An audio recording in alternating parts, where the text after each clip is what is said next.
मैं भी देखता हूँ कि कौन मेरी पत्नी से शादी करता है। एक रौबदार आवाज के साथ अब जब अर्जुन ने वहां आते हुए ये कहा तो उसकी निगाहें उसकी तरफ उठ गई। सब अर्जुन को वहां देखकर हैरान थे। एक सिर्फ अथर्व की खुशी उसके चेहरे पर साफ नजर आ रही थी। अर्जुन के अलावा बस वो ही जानता था कि यहाँ आज क्या होने वाला था, इसलिए उसने तुरंत एक तरफ आकर अपनी मॉम और बाकी सब लेडीज को वहीं पंचायत में आने को कहा। औरतों का पंचायत में आना ठीक नहीं माना जाता, लेकिन अथर्व ने अर्जुन के नाम पर सबको मना ही लिया। अग्रिमा भी हैरानी से अर्जुन को देखने लगी, जो अपनी निगाहों से बेचैनी और जुनून के लिए उसे देख रहा था। आज वो सिर्फ शर्ट और पैंट में था। ब्लेजर या कोट उसने शायद गर्मी की वजह से उतार रखा था। शर्ट की बाजू फोल्ड की हुई थी और गले के पास के 2 बटन खुले हुए थे। आज बाल भी थोड़े बिखरे हुए थे। हमेशा बन ठन कर रहने वाला अर्जुन आज थोड़ा मैसी लग रहा था, लेकिन फिर भी उसके आकर्षण में कोई कमी नहीं आई थी। वो तेजी से चलते हुए सबके बीच में आया और उसने अग्रिमा को एक नज़र घूरा, माने उससे कह रहा हो कि तुम्हें तो मैं बाद में देखता हूँ। अग्रिमा को उसका ये लुक कुछ खास समझ नहीं आया। दरअसल अर्जुन ने अथर्व से बात करते ही यहाँ आने का प्लान बना लिया था। उसे काम तो वहाँ 2-3 दिन का था, लेकिन उसके दादू की अग्रिमा की दूसरी शादी करवाने वाली बात सुनकर उसका दिमाग खराब हो चुका था। बेशक वो जानता था कि अग्रिमा नहीं मानेगी और अगर मजबूरन उसे मानना पड़ा भी तो शादी इतनी जल्दी नहीं होगी, लेकिन उसे एक बात समझ नहीं आ रही थी कि जब उसने अग्रिमा से साफ शब्दों में शादी निभाने की बात कही थी और अग्रिमा ने उसकी बात पर सहमति भी जताई थी, तो फिर उसने अर्जुन के परिवार के सामने क्यों मना कर दिया। अर्जुन ने कुछ पल सोचकर अपना फ़ोन निकाला और अग्रिमा के साथ हुई उस बातचीत की रिकॉर्डिंग सुनने लगा। अर्जुन के कॉल सिक्योरिटी पर्पज से हमेशा ऑटो रिकॉर्ड होते थे। उसने अपने फ़ोन में ऑटोमेटिक कॉल रिकॉर्ड को ऑन करके रखा था। रिकॉर्डिंग सुनते ही उसे समझ में आ गया था कि अग्रिमा ने उसकी पूरी बात नहीं सुनी है और अपने मन से ही उस वार्तालाप को पूरा कर लिया है। वैसे तो अर्जुन को गुस्सा आ रहा था कि सब सही होने की बजाय बिगड़ गया, लेकिन फिर वो मुस्कुरा उठा और खुद से ही बोला, तो ऐसे नहीं मानोगी तुम सनशाइन, पर अब मैं भी तुम्हें इस तरीके से सब बताऊंगा कि तुम मेरे अलावा कहीं नहीं जा पाओगी। इस पर अर्जुन ने सोच लिया था कि पंचायत से शुरू हुए इस किस्से को अब उसे पंचायत के सामने ही निपटाना है। जहां उसने अग्रिमा को अपनाने से मना किया था, वहीं आज वो अग्रिमा को सबके सामने अपना बनाने वाला था। वो आज सोच कर आया था कि आज अग्रिमा को विदा करके अपने साथ ले जाएगा। अर्जुन ने अब अपनी नज़रें अपने दादू की तरफ मोड़ी और उनसे बोला, ये आप क्या कर रहे हैं दादू। सूर्य प्रताप जी भी आज फॉर्म में थे और अर्जुन को घूरते हुए, तुम्हें जिससे शादी करनी है तुम कर सकते हो, कोई तुम्हें नहीं रोक रहा, लेकिन अब अग्रिमा के मामले में तुम कुछ नहीं बोलोगे। अर्जुन भी उनकी निगाहों से निगाहें मिलाता हुआ बोला, हक है मुझे उसके मामले में बोलने का। और कैसे दादू है आप अपने ही पोते की फीलिंग्स नहीं समझ रहे। और फिर उसने अग्रिमा को देखते हुए उसने उसे डांटते हुए कहा, और तुम दूसरी शादी करनी है तुम्हें। अग्रिमा की गर्दन अपने आप तुरंत ही ना की मुद्रा में 2 बार इधर उधर हो गई। तो अर्जुन बोला, अगर नहीं करनी तो यहाँ ऐसे मुंह में दही जमा कर क्यों खड़ी थी, बोल नहीं सकती थी, या अब शादी निभाने से मन भर गया है तुम्हारा। अग्रिमा तो आज अर्जुन को आंखें फाड़े ऐसे देख रही थी मानो वो उसे पहचान ही नहीं पा रही थी। बाकी सब भी उसके इस व्यवहार पर हैरान थे। एक बार फिर वो अपने दादू और डैड को लगभग डांटते हुए बोला, मैंने आप लोगों से कहा था ना कि जो आप लोग चाहते हो मैं वैसा करूँगा। और जहाँ तक मुझे याद है आप लोग अग्रिमा को घर लाना चाहते थे, तो आप लोगों ने ये सोच कैसे लिया कि मैं इस पागल लड़की को घर ना आने को कहूँगा। मैं खुद ही आप सबको मना कर देता ना। और अगर अगले ही पल उसकी गर्दन फिर से अग्रिमा की तरफ घूम गई और वो उससे बोला, और तुम त्याग की देवी, कभी अपने लिए कुछ सोचना आएगा या नहीं? तुम्हें पूरी बात सुनी नहीं और चल पड़ी त्याग करने। बड़ा शौक है ना तुम्हें मेरी पसंद की लड़की से मेरी शादी करवाने का? तो ठीक है, आज तुम्हारे सामने ही सब क्लियर करता हूँ। ये सुनते ही अग्रिमा कजी धक से रह गया। वो बस अर्जुन को देखती रही। अर्जुन की कुछ देर पहले कही बात उसके जहन में घूमने लगी। त्याग की देवी, कहीं अपने लिए कुछ सोचना आएगा या नहीं तुम्हें? अर्जुन अब उसके सामने आकर खड़ा हो गया और उसे एक नज़र देखकर बोला, तो तुम्हें अपना वादा याद है ना? अग्रिमा ने खुद को इमोशनल होने से रोकते हुए कहा, याद रखना तो नहीं चाहती पर भूल भी नहीं सकती। अर्जुन को अग्रिमा की बेचैनी का एहसास हुआ, लेकिन साथ ही खुशी भी हुई कि सामने खड़ी ये लड़की, ये पागल लड़की उसकी खुशी के लिए अपने आप को बर्बाद करने को तैयार है। उसने अग्रिमा से कहा, ऐसे ऐन मौके पर मुस्कुराना मत वरना मेरी बहुत बेइज्जती हो जाएगी। अग्रिमा अपनी आंखों को छोटा करते हुए उसे असमंजस से देखने लगी, क्योंकि उसे अर्जुन आज एक पहेली जैसा लग रहा था। अर्जुन ने पूरी पंचायत पर एक नज़र डाली और कहा, मेरी और अग्रिमा की कहानी एक पंचायत से शुरू हुई थी जहां हमारी शादी करवा दी गई थी। फिर अगली पंचायत में मैंने उस शादी को मानने से मना कर दिया था और आज फिर यहाँ एक बार मैं पंचायत में अग्रिमा के साथ खड़ा हूँ अपने रिश्ते का मुकाम तय करने। आज जो मैं करने जा रहा हूँ वो मैंने कभी सपने में भी नहीं सोचा था। फिर वो अग्रिमा को देखकर बोला, मुझे नहीं पता मैं ये करते हुए कितना बड़ा जोकर लग रहा हूँ, पर मैं ये तुम्हारे लिए करना चाहता हूँ सनशाइन। अग्रिमा का ध्यान सिर्फ सनशाइन शब्द पर जाकर अटक गया, लेकिन अर्जुन अगले ही पल जमीन पर अपना एक घुटना टिकाए सनशाइन को प्रपोज करने के अंदाज में बैठ गया और अग्रिमा के हाथ को हक से अपने हाथ में ले लिया। कोई अर्जुन का ये रूप देखकर अपनी आंखों को मल रहा था। अग्रिमा की तो सांसें भी रुकी हुई थी। अर्जुन के हाथों की गर्माहट भी उसके ठंडे हाथों को गर्म नहीं कर पा रही थी। उसे लग रहा था कि उसका सारा शरीर ठंडा पड़ने वाला है। वो अर्जुन से उठने को कहना चाहती थी, पर जहां के साथ देने में से मना कर दिया था। अर्जुन को कुछ खास फर्क नहीं पड़ रहा था, क्योंकि वो तो पूरी तैयारी के साथ आया था। शायद पहले से ही सोचकर आया था कि अग्रिमा कुछ ऐसे ही रिएक्ट करेगी। अर्जुन ने अग्रिमा के हाथ पर थोड़ा दबाव बनाकर उसका ध्यान अपनी ओर किया, तो अग्रिमा ने आसपास का आभास होते ही अपना हाथ खींचना चाहा, लेकिन अर्जुन ने अपनी पकड़ कस दी और कहा, रिलैक्स। अग्रिमा ने अपने हाथ निकालना बंद किया तो अर्जुन ने कहा, तुम्हें जब पहली बार मंदिर में देखा था तो उस वक्त तुम्हारी पहचान नहीं जानता था, लेकिन शायद मेरे दिल ने तुम्हें पहचान लिया था। मैं जानता हूँ सनशाइन कि तुम्हारे पास बहुत सारे सवाल होंगे और मैं हर एक सवाल का जवाब देने के लिए तैयार हूँ, लेकिन सबसे पहले मुझे तुमसे एक सवाल का जवाब चाहिए।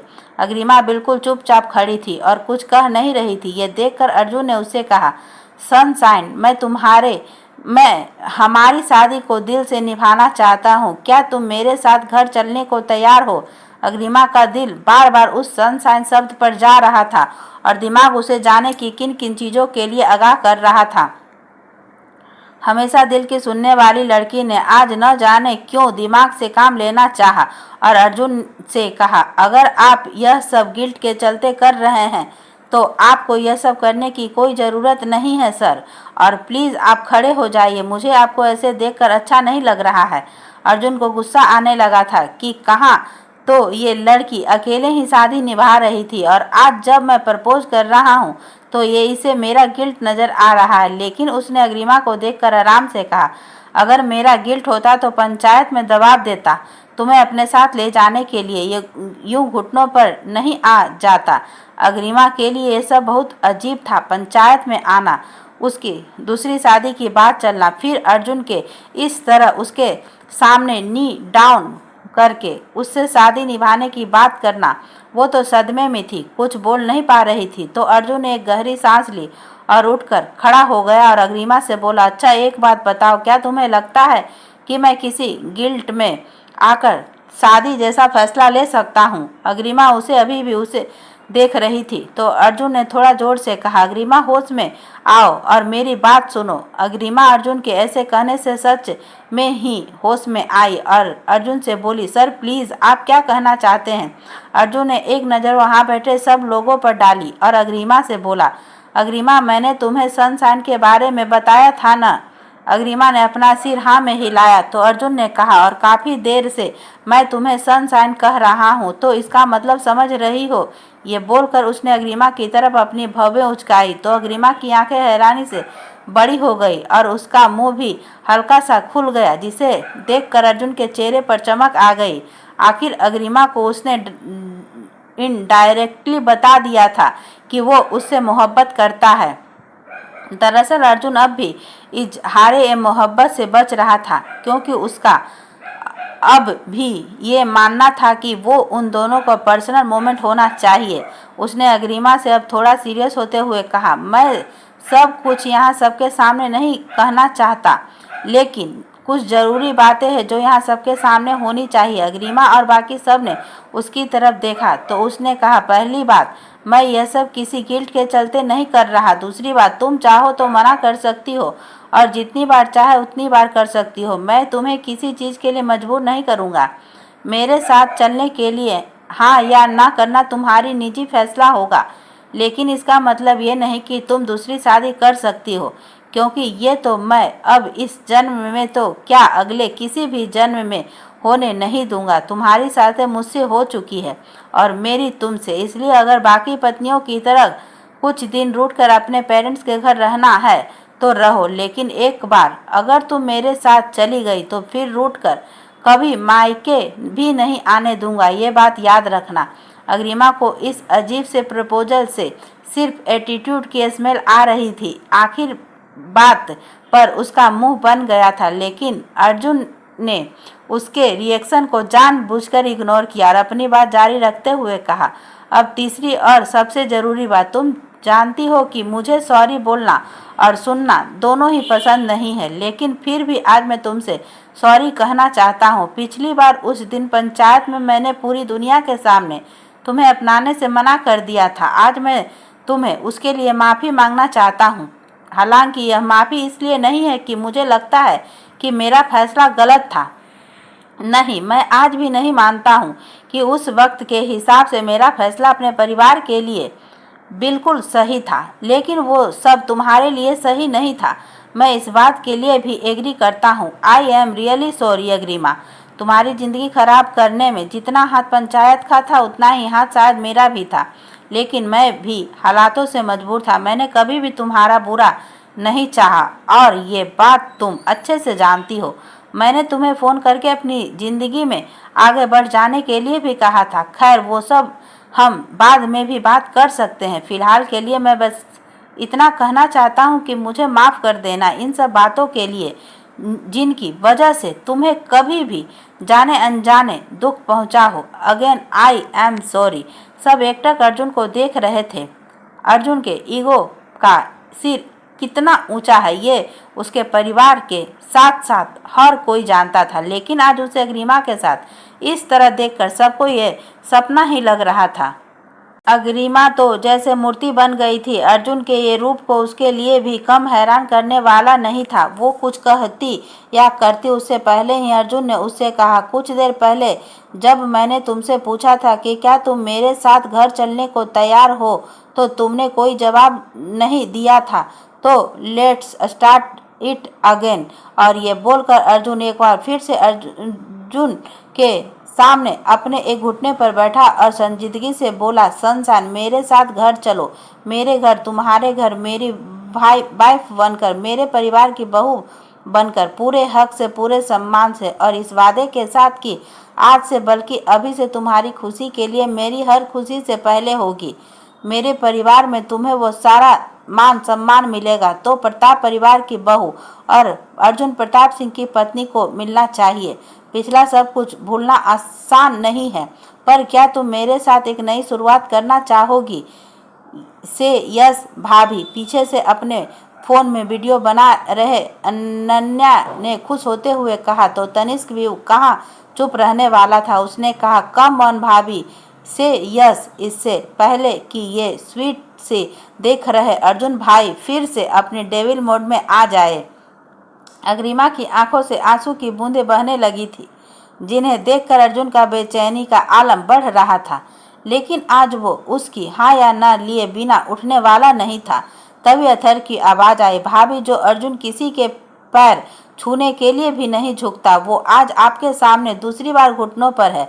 जिस अर्जुन के मुंह से उसका परिवार भी सॉरी सुनने को तरसता है, आपसे कितना सहज होकर सॉरी बोल रहा है। बाकी आपकी विदाई से पहले ही उस बेचारे का ये हाल है, तो प्लीज अब आप भी इस पर रहम कर दो, इसे हाँ बोल दो भाभी। अर्जुन ने अपना दिल दिमाग सब खोलकर अग्रिमा के सामने रख दिया था और वो अब अग्रिमा के जवाब के इंतजार में था। उसके साथ साथ वहां खड़ा हर इंसान अग्रिमा के जवाब के इंतजार में था और शायद हर कोई अपने मन में अग्रिमा के हाँ कहने की प्रार्थना कर रहा था।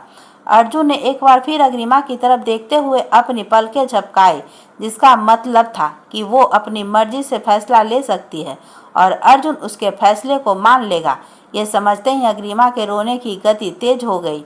वो खुद भी दोनों घुटनों के बल जमीन पर बैठ गई और सिर झुकाकर रोने लगी। अपने चेहरे को उसके अपने हाथों में छुपा लिया और रोना काबू करने के चक्कर में अब उसकी हिचकियां बंधने लगी। अर्जुन ने उसके हाथों को उसके चेहरे से हटाकर अपने हाथों में ले लिया और उसकी तरफ देखा तो रोने की वजह से उसका दूध सा गोरा रंग अब लाल होने लगा था।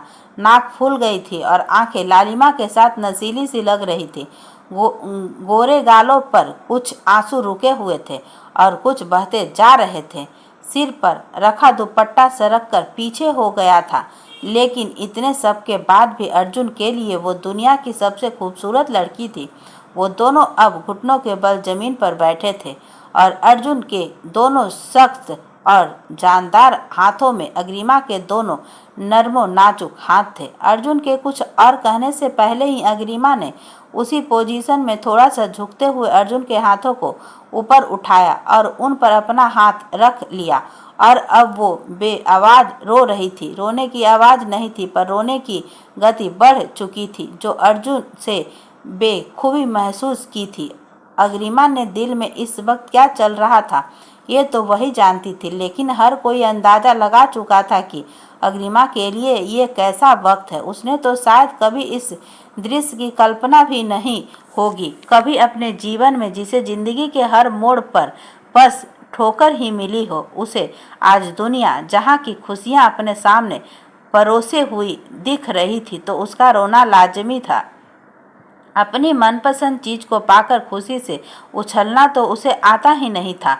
उसने अब तक वो बचपन या वो जीवन जिया ही नहीं था जहां आप खुश होकर नाच सको या किसी को खुशी को अच्छे से सेलिब्रेट कर सको। इस वक्त भी उसे कुछ समझ ही नहीं आ रहा था कि वो इस मोमेंट पर क्या रिएक्ट करे। अर्जुन की तरह सब कुछ साफ स्पष्ट कर पाना उसके लिए मुमकिन ही नहीं है। ये आंसू भी बस एक स्वचालित प्रक्रिया के रूप में बह रहे थे, वरना तो वो शायद बिना किसी रिएक्शन के ही खड़ी रहती। अर्जुन अपने दोनों हाथों पर कसती जा रही उसकी पकड़ और माथे के बढ़ते दबाव से कुछ समझने की कोशिश करने लगा ही था कि अग्रिमा बैठे बैठे एक तरफ को लुढ़क गई। अर्जुन ने उसे अपने हाथों के जोर से अलग संभालना न होता तो शायद वो जमीन पर गिर जाती, लेकिन अर्जुन ने वक्त रहते हुए उसे अपनी बाजुओं में संभाल लिया था। उसने किसी तरह अपने हाथ छुड़ाए उसे ठीक से अपनी गोद के पास पकड़ा, गालों की थपथपाते हुए उसे उठाने की कोशिश की। तब तक सब भागकर उसके पास आ गए थे। अर्जुन बिना किसी को देखे जोर से चिल्लाया, अथर्व। अथर्व तुरंत आकर अर्जुन के सामने बैठा और उससे बोला, बेहोश हो गई है भाभी। शायद दिमाग पर ज़्यादा जोर देने की वजह से उन्हें इनके घर से ले चलते हैं, मैं इंजेक्शन दे दूंगा। अर्जुन ने एक नज़र अग्निमा पर डाली और अपनी बाहों में बेसुध पड़ी अपनी सनशाइन को देखकर वो बस किसी तरह रोया ही नहीं, वरना उसका दिल तो रो रो कर हाहाकार मचा रहा था। अपने प्रपोजल का ऐसा जवाब तो उसने भी नहीं सोचा था। फिर उसने सबको देखा और अग्निमा को संभाल कर अपनी बाहों में उठा लिया। अनन्या, तनिष्क और अथर्व का मन तो सीटियां मारने को कर रहा था, लेकिन हालात को देखकर वो चुप रह गए।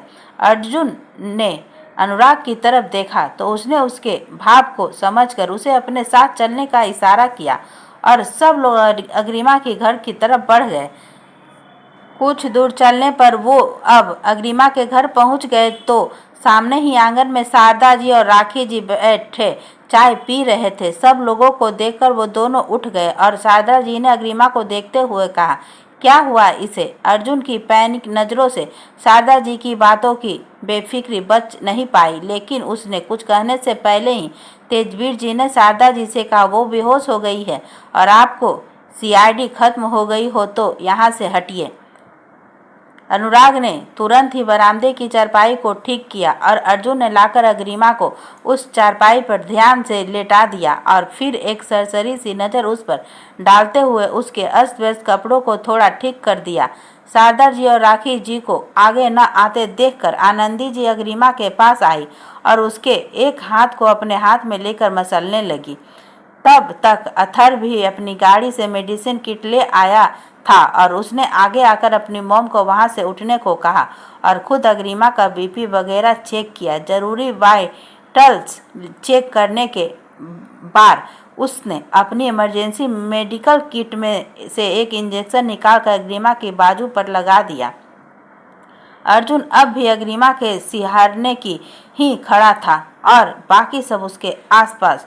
तो अथर्व ने सबसे कहा, भाभी अब ठीक है तो सबको यहाँ से खड़े होने की ज़रूरत नहीं है, उनके आसपास भीड़ लगाने से बेहतर है, सब लोग अपना काम निपटा लीजिए और शाम को फिर।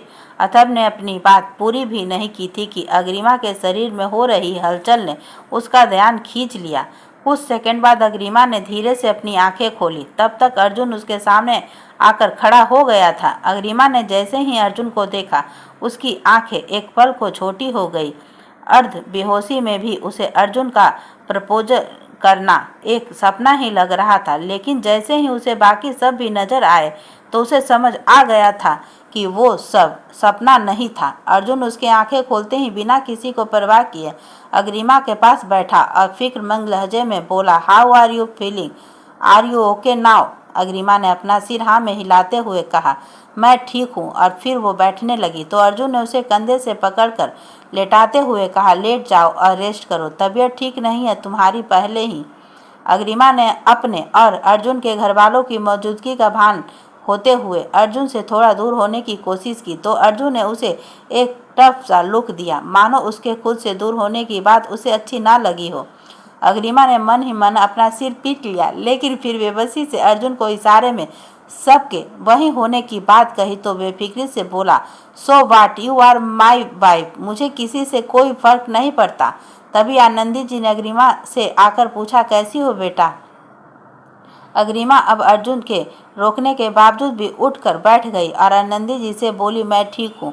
उसने इधर उधर देखा तो वहाँ कोई कुर्सी या दूसरी चारपाई नहीं थी और इसी वजह से आनंदी जी, अनुपमा जी और अनन्या खड़े थे।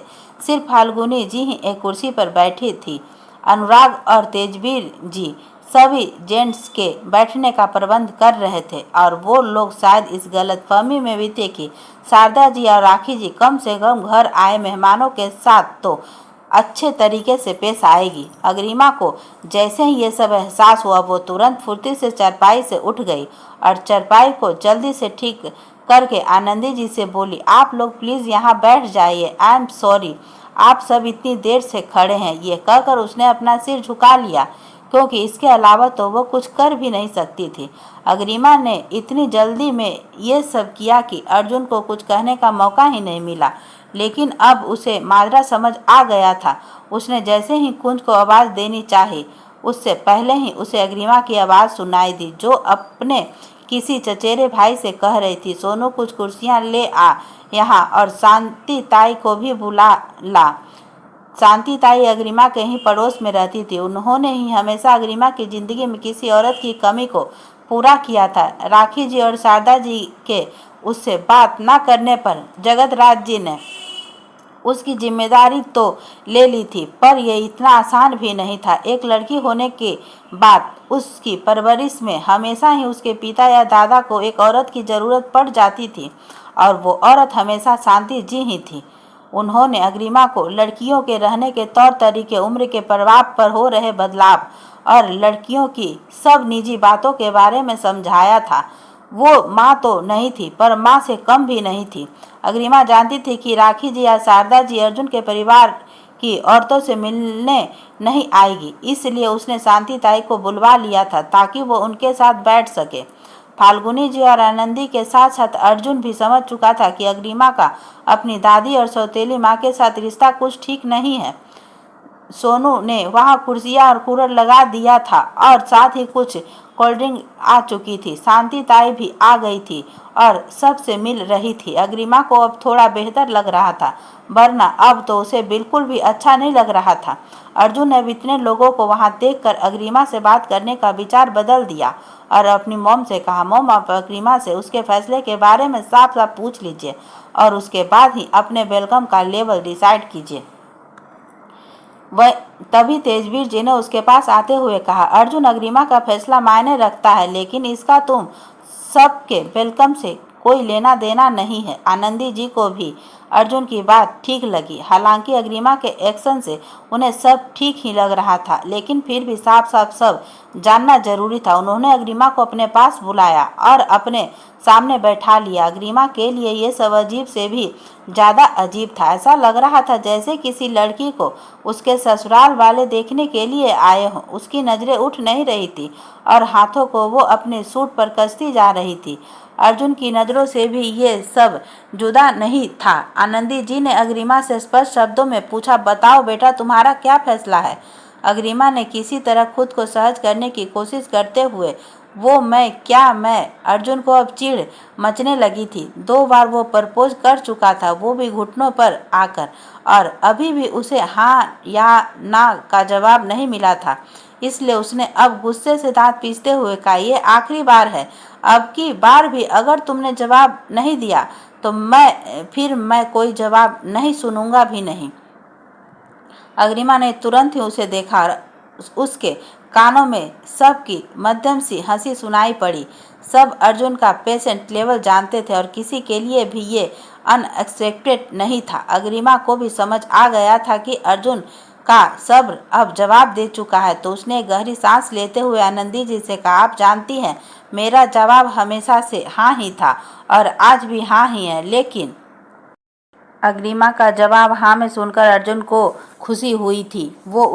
लेकिन वो सुनते ही हवा हो गई। बाकी सब भी हैरानी से अग्रिमा को देखने लगे, क्योंकि सबको अब लग रहा था कि अग्रिमा बिना सोचे समझे हाँ कर देगी, और अग्रिमा के इस लेकिन ने सबकी उम्मीदों को होल्ड पर डाल दिया था। आनंदी जी ने एक बार अर्जुन की तरफ देखा और फिर अग्रिमा से कहा, लेकिन क्या बेटा। अग्रिमा ने थोड़ा झिझकते हुए आनंदी जी से कहा, मैं पहले इनसे अर्जुन की ओर देखकर कुछ बात करना चाहती हूँ। अर्जुन ने ये सुनते ही अपने चेहरे पर तो कोई भाव नहीं आने दिए, पर उसका दिल तो बिल्लियाँ उछलने लगा था। उसने मन ही मन कहा, एक बार मिलो तो अकेले में।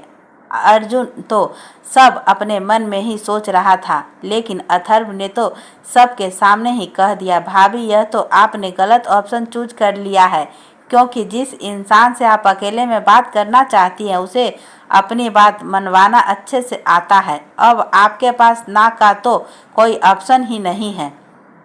अर्जुन ने उसे इस बात पर घूरा तो उसने मुंह पर उंगली रखते हुए बत्तीसी चमका दी। आनंदी जी ने अग्रिमा से कहा, बिल्कुल बेटा, पहले ही सारी बातें अच्छे से हो जाए यही बेहतर है। तेजवीर जी ने अग्रिमा से कहा, अमू, और फिर हाथ और आंखों के इशारों से उसे अर्जुन को अपने साथ ले जाने को कहा। अग्निमा ने अर्जुन को एक नज़र देखा और आगे बढ़ गई। अर्जुन भी अपना सिर झटकते हुए उसके पीछे चला गया। अथर्व ने अपनी मोम के पास आकर उससे कहा, डोंट वरी मोम, अर्जुन सब देख लेगा। आप जानती हो उससे बातों में जितना नामुमकिन है। आप तो बस भाभी के गृह प्रवेश की तैयारी करो। तब तक शांति ताई ने भी जगत राजित राजवीर जी और तेजवीर जी को बुलाकर कहा, ये लोग आज ही विदाई करना चाहते हैं, तो हमारी तो कोई तैयारी है ही नहीं, एक नया कपड़ा तक नहीं है अम्मू के पास, और राखी और शारदा चाची से कोई उम्मीद भी नहीं है। ये सुनते ही तीनों के चेहरे पर टेंशन के भाव आ गए। राजवीर जी ने कुछ सोचते हुए शांति जी से कहा, भाभी आप सोनू और सुमन, सोनू की पत्नी और शांति जी की बहू से कहिए वो लोग अभी बाजार चले जाएं और अम्मू के लिए कुछ अच्छे अच्छे कपड़े ले आए। मेरे पास संचिता के कुछ गहने रखे हैं, मैं वो भी निकाल लेता हूँ। शांति जी को उनका सुझाव ठीक लगा और वो बोली, हाँ तब तक मैं भी अर्जुन की माँ से उनके व्यवहार पूछ लेती हूँ। इधर अर्जुन और अग्रिमा अब फर्स्ट फ्लोर पर थे, जहाँ अग्रिमा का कमरा था। 2 कमरे और थे ऊपर, जिसमें से एक तजवीर जी का था और दूसरा राजवीर जी और संचिता जी का था। हालांकि अग्रिमा के अलावा ऊपर कोई नहीं रहता था, क्योंकि राखी जी ने शादी होते ही संचिता जी के कमरे में रहने से साफ साफ मना कर दिया था। इसलिए उसने शादी के बाद राजवीर जी भी उनकी और अपनी माँ की जिद के चलते नीचे शिफ्ट हो गए थे। धीरे धीरे तेजवीर जी और राखी जी के बीच अग्रिमा और संचिता जी की वजह से अनबन होने लगी थी। राजवीर जी कुछ ही वक्त में ये समझ गए थे कि राखी जी को उनके परिवार से किसी से कोई प्यार नहीं है, उन्हें सिर्फ खुद से प्यार है। अनुराग के पैदा होने के बाद राजवीर जी ने भी अपनी तरफ से कोशिश बंद कर दी थी, जबकि अनुराग के पैदा होने से पहले राजवीर जी राखी जी को हर तरह का सम्मान देते थे। वो राखी जी के साथ संचिता जी की वजह से कोई नाइंसाफ़ी नहीं करना चाहते थे, लेकिन राखी जी ने उन्हें हमेशा ताने ही दिए। कुछ वक्त बाद धीरे धीरे दोनों की बातचीत कम होने लगी और राजवीर जी ने अपना ठिकाना अपने पिताजी के पास बाहर वाली बैठक में ही कर लिया था। अब वो राखी जी के साथ एक कमरे में नहीं रहते थे। अग्रिमा का घर एक गांव में था और उसके घर में शहर वाले सुख सुविधा भी मौजूद नहीं थे।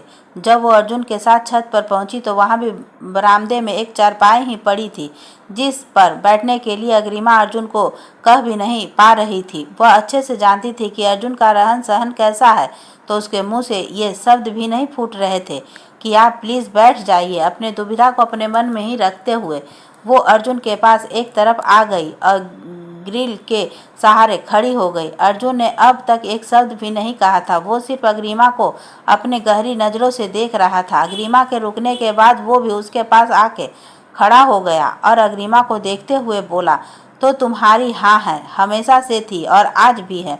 अग्रिमा ने यह सुनते ही अर्जुन की तरफ देखा तो दोनों की निगाहें एक दूसरे में उलझ गई।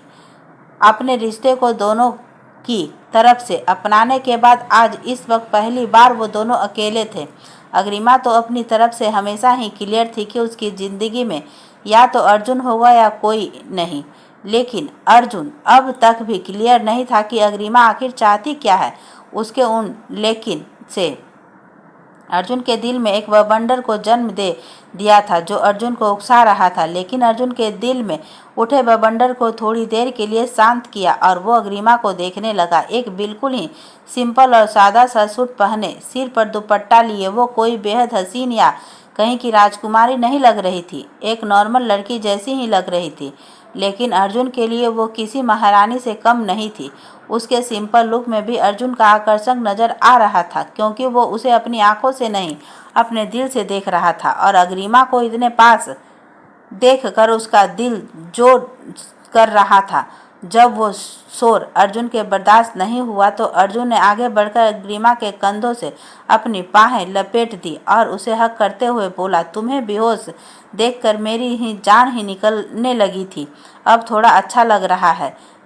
दरकार तो अग्रिमा को भी इस आर्लिंग की थी। जब से उसने अर्जुन के परिवार को मना किया था तब से उसकी बेचैनी जोरों पर थी। उसे अर्जुन की पनाहों की ज़रूरत महसूस हो रही थी, लेकिन फिर भी वो अर्जुन की पीठ पर हाथ नहीं रख पा रही थी। उसके हाथ एक बार उठते फिर वो उन्हें वापस नीचे कर लेती।